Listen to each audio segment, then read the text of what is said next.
بسم الله الرحمن الرحيم.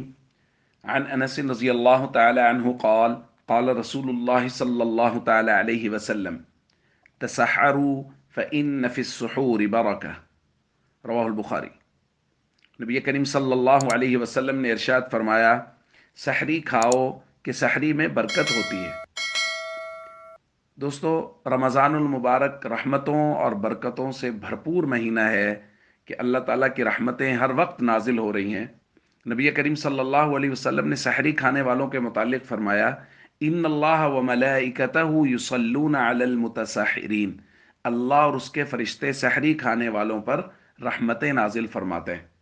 اور ایک روایت میں فرمایا، تسحروا فإنہ مبارک، سحری کھایا کرو کہ یہ برکت والا کھانا ہوتا ہے۔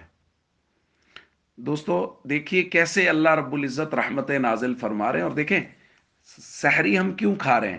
اپنی ضرورت کے لیے کہ دن بھر بھوک پیاس برداشت کرنی ہے، اس کے لیے طاقت آ جائے، تو اپنی ضرورت پوری کرنے کے لیے جو کام کر رہے ہیں اس پر بھی اللہ رب العزت رحمت نازل فرما رہے ہیں۔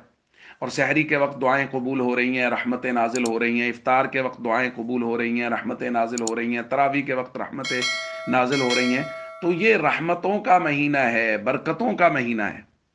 اور نبی کریم صلی اللہ علیہ وسلم نے ارشاد فرمایا، نعم السحور التمر، کہ بہترین سحری وہ کھجور کی سحری ہے، کہ سحری کے وقت کھجور کا استعمال کیا جائے۔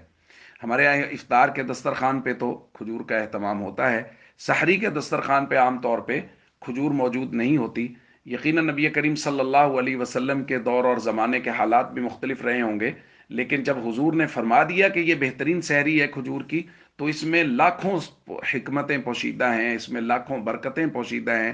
اس لیے اس بات کا بھی ساتھ اہتمام کر لیا جائے کہ سحری کے دسترخوان پہ بھی کھجور موجود ہو۔ بڑے اہتمام کے ساتھ سحری کرنی چاہیے کہ یہ برکت والا کھانا ہے، نبی کریم صلی اللہ علیہ وسلم نے اس کی ترغیب دی ہے۔ اس کے کھانے سے جسم میں طاقت بھی آتی ہے، اور ساتھ ساتھ یہ ہے کہ کھجور کا بھی دسترخوان پہ اہتمام کر لیا جائے۔ السلام علیکم ورحمۃ اللہ وبرکاتہ۔